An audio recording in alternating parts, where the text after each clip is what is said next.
श्रीराम अंतरी गेलिया अमृत, बाह्य काया लखलखीत, अंतरस्थिती बाणता संत लक्षणे कैसी, झाले आत्मज्ञान बरवे, हे कैसे निपा जाणावे, म्हणूनी बोलिली स्वभावे साधू लक्षणे, ऐक सिद्धांचे लक्षण, सिद्ध म्हणजे स्वरूप जाण, तेथे पाहता वेगळेपण मुळीच नाही, स्वरूप होऊन राहिजे, तया नाव सिद्ध बोलिजे, सिद्ध स्वरूपीच साजे, सिद्धपण राजाधिराज.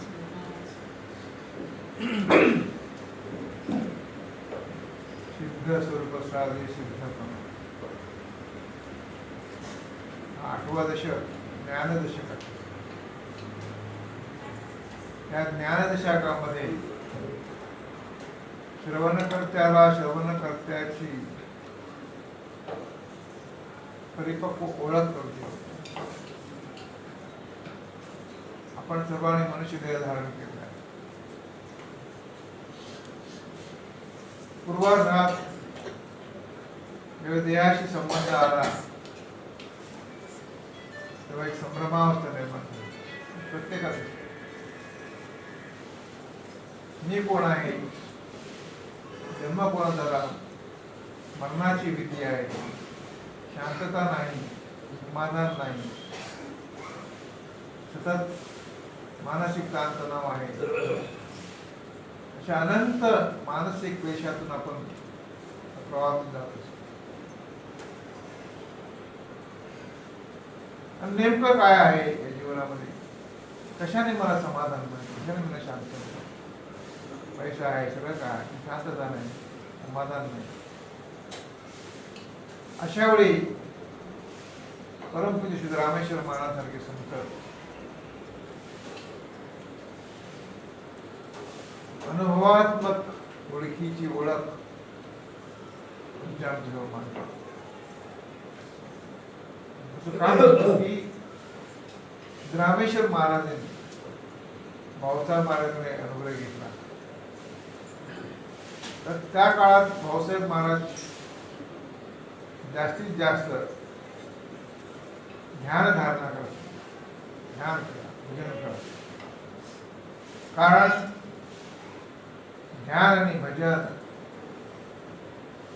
हे ज्ञानाचा मूलभूत पाया आहे. शब्दज्ञानाने ओळख होत नाही. प्रत्येकाला माहिती नाही ब्रह्म आहे, आत्मा आहे, परमात्मा आहे, ईश्वर आहे, देव आहे, गुरु आहे, सगळं प्रत्येक म्हणतो. परंतु अंतरही केली अमृत, बाह्य काया लखलखीत. त्या गुरुवचनाचा अमृत अंतर्यामी गेल्याशिवाय आणि त्याचा परिणाम झाल्याशिवाय आपलं श्रवण म्हणजे काय ज्ञान आहे ते मिथ्या आहे. त्या लोकात आपल्याला गोष्टी सांगणार आणि प्रत्यक्ष ते अनुभव नाही, फार फरक. इथे सिद्धाचं लक्षण सांगितलं. आज परमपूज्य सद्गुरू रामेश्वर महाराज निर्याती नाही, अप्रगट नाही. जगात ते प्रगट झाले. सामान्य शेतकऱ्यांचा मुलगा आध्यात्मिक बॅकग्राऊंड काही नव्हतं. पाचवीसारख्या एका ग्रामीण विभागात ते प्रकट झाले. सर्वसाधारण मनुष्याप्रमाणे भक्ती करत होते, परंतु कुठेतरी कमतरता होती. अशावेळी भाऊसाहेब महाराज भेट झाली आणि अध्यात्मिक जीवनाचा एक बीजारोपण झाला. भाऊसाहेबांनी ओळखलं या भक्तामध्ये एक महानता आहे, उपजत महानता आहे. आणि म्हणून त्या भाऊसाहेब महाराजांनी प्रचलित नियम तोडून नामंत्र दिला. त्यांची योग्यता त्यांनी जाणली. तर भाऊसाहेब महाराजांनी ध्यान सांगितलं. ज्ञानाचा उल्लेख ते फार कमी करत असतात, कारण सर्वसाधारण त्यावेळची मंडळी शेतकरी वर्गासाठी बौद्धिक प्रगल्भता नव्हती. सिद्धरामेश्वरांनी कठोर ध्यान केलं. त्या गुरुजावर जवळ 6 महिने अत्यंत कठोर ध्यान केलं, देहभान विसरून ध्यान केलं. आणि मग त्या अंतरी गेली अमृत त्याचा आविष्कार पाहायला मिळाला. जसं गौतम बुद्धाने गरजा सोडल्यानंतर कठोर तपश्चर्या करून बोधिवृक्षाखाली जरा अध्यात्माची ओळख झाली, तत्वज्ञान. सिद्धरामेश्वर महाराजांनी सद्गुरु वचनाप्रमाणे, सद्गुरु संकल्पनेप्रमाणे, सद्गुरु आज्ञेप्रमाणे कठोर ध्यान केलं. आणि ध्यानामुळे देहातल्या अनंत कल्पना निरसन झाल्या. आपण ध्यान करताना नेहमी ध्यान करा. शब्दज्ञानाने समाधान लाभत नाही. आपल्यालाही ज्ञानाचा सहज मिळालं. नाम म्हणतो मला सहज मिळालं. पूर्वीच्या काळात, महाराजांच्या काळात नाम नंतर 12-12 वर्ष देत नव्हते, पाहायचे. त्यानंतर हळूहळू काही कालांतराने सिद्धरामेश्वर महाराज सर्व नियम बाजूला ठेवून प्रत्येक भक्ताला नाम मंत्र देत असतात. आज तुम्हाला आम्हाला सदस्य महाराज रणजित महाराज तात्काळ नाम मंत्र दिला. पण तात्काळ नाम मंत्र दिल्यामुळे आपली जितकी योग्यता आम्हाला करेल, आपण ध्यान करत नाही. कधी संकट आलं की महाराज धावा करणं, महाराज धावा करणं. ध्यान का अत्यावश्यक आहे?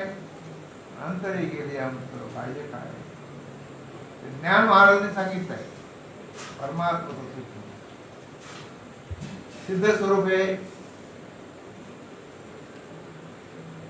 स्वस्वरूप आहे, आत्मस्वरूप आहे, निज स्वरूप आहे. देह तुझं स्वरूप नव्हे. देह हे त्या ज्ञानावरचं आवरण आहे, चैतन्यावरचं आवरण आहे.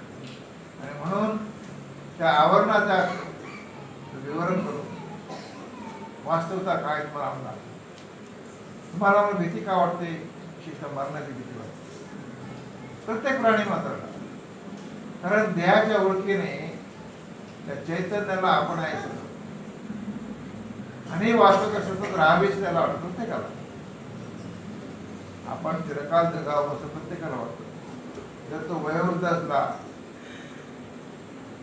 अनंत आजाराने जर्जर असला, तरी आपला मृत्यू असल्याला वाटत नाही. घबरा झालं काय, डॉक्टर काय करा, काय इंजेक्शन काय काय कोणी समजत नाही की जर आपण देह सोडतो मला कंटाळा आला म्हणून. कारण चैतन्याचा गुणधर्म आहे. ही भीती का वाटते? कारण अंतर्या गेले अमृत, बाहेर काय असतं ते अमृत सांगितलं तर अमृताचं इंजेक्शन दिलं तर, पण ते आपला विश्वास नसल्यामुळे, श्रद्धा नसल्यामुळे त्याचा उपयोग झाला नाही. ते श्रद्धा फार महत्वाची. आपल्याला काय साधायचं काय? संसार करा. महाराज काय केलं? संसार करू नका, संसार करा. जी काय कर्तव्य ती करा. शिक्षण घ्यायचे काय करा, पण हे करत असताना सुद्धा सद्गुरू दिलेले ते अमृत त्याचं प्राशन करून त्याची अनुभूती, त्याच्यामुळे काय होईल, भक्ती जगत होईल, आत्मविश्वास वाढेल, भीती नाहीशी होईल, आंतरिक शांतता लागेल, समाधान असेल आणि ताणतणाव पण येत असणार नाही. पण त्यासाठी त्या ध्यान माध्यमातून शुद्धीकरण प्रक्रिया झाली पाहिजे. ध्यानाचा उपयोग काय, ध्यान नामक साधने अंतर्यामी अमूलाग्र बदल होतो. ध्यान करून पहा, अत्यंत समाधान लागतं. परंतु अंतर्गत शुद्ध नसेल तर बरोबर ध्यान उपयोग गेले. नंतर आम्ही द्वेष, मत्सर असे काही बरेच गुण आहेत ते शुद्ध झाले, पण त्याचे ध्यानाचे अर्थ जर ते ध्यान सद्गुरू वचनाप्रमाणे केलं तर आपल्यामध्ये अमूलाग्र बदल होतो. मानसिक पूर्णपणे बदलून जाते. द्वेष वाढत नाही, मत्सर वाढत नाही, भीती वाढत नाही,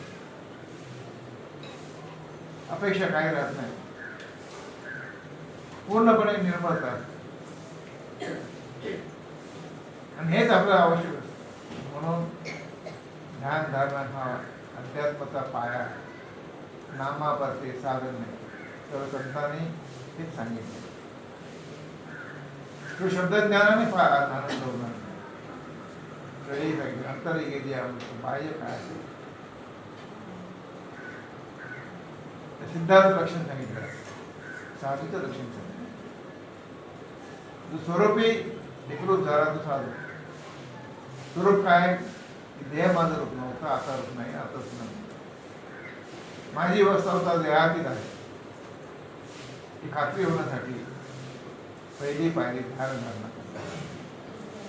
पुढे भाऊसाहेब मला 10 तास 12 तास ध्यान करत शिष्यांकडून त्या 5 तास ध्यान करून घेत. आज निबंधन आपल्याला कमी केले. धर्मशेष महाराज, महाराज, मंजित महाराज जेव्हा वेळेवर ध्यान करा. पण आपण फार आळशी हो. महाराज सांगितलं की काय कशाला काय वेळ तेव्हा रविवार वेळ सकाळपासून रविवार वेळ आपल्यासाठी वेळ करायचं. मनुष्य जन्म हा फार महान संधी आहे. दौडू नका. उडती ये जन पाहाविना डोळा.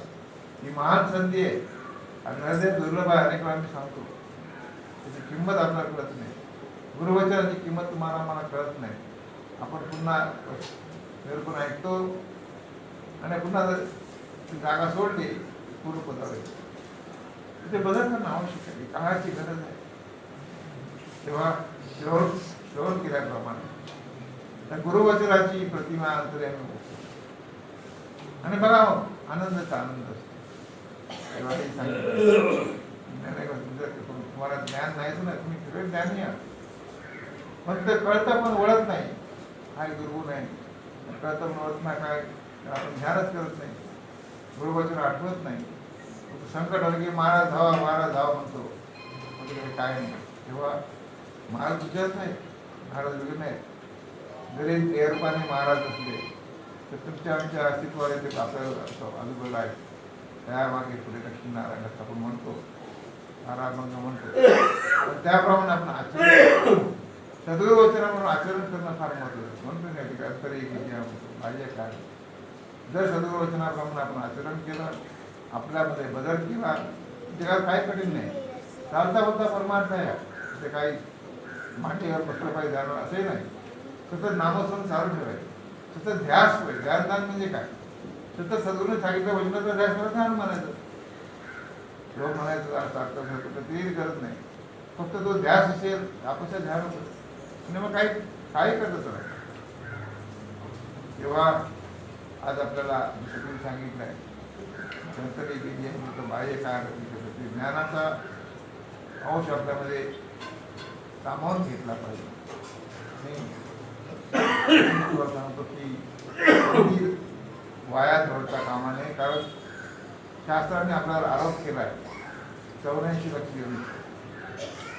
84 लक्ष योनी ओलांडल्यानंतर मनुष्य देह मिळतो. म्हणजे दुर्मिळ बघा, 84 लक्ष योनीमधून गेल्यानंतर मनुष्य देह मिळतो. इतका दुर्मिळ मनुष्य देह आहे. आपण कसं पाळपात्राचं कामाला वावरतो, मनुष्य देहाला पालं पदवतो. ही महान संधी आहे. त्या महान संधीमध्ये असे महान सद्गुरू तुम्हाला मला सद्गुरू म्हणून लागले, काय किंमत नाही आपल्याला. मला त्याचं खूप वाईट वाटतं की पुन्हा काय बदलत नाही. आहे तसं आहे. जो म्हणतात त्या पुरुषाला पाणी टाकलं तर काय परिणाम होत नाही, असं आपण आपलं मनुष्य गोष्टी झाली. असं होता कामा नाही. कारण संधी आहे, संधीचा फायदा घेऊन आपला बदल केला पाहिजे. मगच आपल्याला मृत्यू वाटणार नाही, भीती वाटणार नाही, निर्भयता येईल, शांतता लागेल. आपण तर शांत झाला असो. तुम्हाला नेहमी सांगतो प्रमाणे आपण परिवर्तन करून घ्यायचं आहे आणि नित्यनैमिष कर्तव्य करावी. संसारात दुर्लक्ष करू नये. पण हे करत असताना सुद्धा सद्गुरू वचनाप्रमाणे आपण बदल करून घेतला पाहिजे. ध्यानधारणा करणं आवश्यक आहे. तुम्हाला सांगेल की दिवसात प्रत्येक साधकाला दिवसात एकतरी समाज होता. रणजित महाराज निसर्ग किंवा 5 ओव्या तरी वाचा. किती 5 ओव्या किती 5 ओव्या त्यांना अगदी 4 चांगले अर्थपूर्ण वाचतात. एक समाज वाचता येत नाही म्हणजे 5 ओव्या तरी वाचतात. ते नाही आपलं वेळच मिळत नाही, आपल्याला वेळच मिळत असं. तेव्हा जरा अस्मात विवेक करावा आणि परमार्थाचं महत्त्व असलेलं आम्ही जागृत करावा, आपल्यात बदल करावा. म्हणून अनेक माणसाला फार उत्कृष्ट असं वाईट विचार येतात, कल्पना येतात, द्वेष निर्माण होतो, मत्सर निर्माण होतो, राग येतो. या सगळ्यावर तोडगा म्हणजे ध्यान लागतं. तेव्हा आणि एवढं सुद्धा काय की मध्ये काही नाही. 1 वर्षापूर्वी पाश्चात्य लोकांनी याच्यात इन्व्हेस्टिगेशन केलं, काय म्हणतात, संशोधन केलं. आणि संशोधनात असं निर्माण झालं की ध्यान धारणेमुळे मनुष्याचे मानसिक आजार जातात आणि शारीरिक आजार सुद्धा जातात. जसं 50% मानसिक शारीरिक आजार मनुष्य मुक्त होतो, आंतरिक शांतता लागते. हे पाश्चात्य आणि संशोधन सांगितलं. आमच्या घरून तेच सांगितलं. आमचं महत्व करत नाही. पाश्चात्य सांगितलं बरोबर, मेड इन इंडिया की मेड इन चायना म्हटलं की इथे येणार जातच नाही, मेड इन इंडिया आपण ते अमेरिकेत विकत घेतो.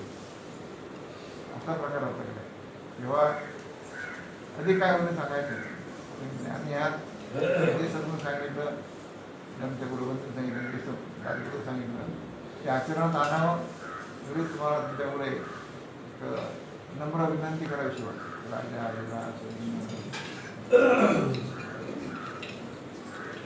सदा राम नामे वदा पूर्ण कामे, कदा बालिजे ना पदा नित्य नेमी. मदालस्या सर्व सोडून द्यावा, प्रभाते मनी रामचिंतित गावा. जयाचे निनामे महादोष जाती, जयाचे निनामे गती पाविजेती. जयाचे निनामे घडे पुण्य ठेवा, प्रभाते मनी रामचिंतित गावा. नव्हेचे कदा ग्रंथीचे अर्थ काही, मुखे नाम उच्चारिता कष्ट नाही. महाघोर संसार शत्रु जिनावा, प्रभाते मनी रामचिंतित गावा. देह दंडनेचे महादुःख आहे, महादुःख ते नाम घेता न राहे. सदाशिव चिंतित से देव देवा, प्रभाते मनी रामचिंतित गावा. बहुता परी संकटे साधनाची, व्रते दान उद्यापने धनाचे. दिनाचा दयाळू मनी आठवावा, प्रभाते मनी रामचिंतित गावा. जय जय रघुवीर समर्थ राजा सतनाम सिद्धराम. राजा सतनाम श्री पावसाई महाराज. राजा सतनाम श्री सरत महाराज. राजा सतनाम श्री महाराज. राजा सतनाम श्री रमण. मुंबईवरून दिवाळी सप्ताहाच्या पत्रिका आपल्याला आलेल्या आहेत. 2 ठिकाणी सप्ताह आहे. ब्राह्मण सभेमध्ये आहे, दक्षिण भागामध्ये आहे. कोणाला जायचं तर काही आपण जाऊ शकता, इथे बंधन काही नाही. तिथे संत संगतीचा लाभ होऊ शकतो. तेव्हा जरा मग जायचं असेल जाऊ शकतो.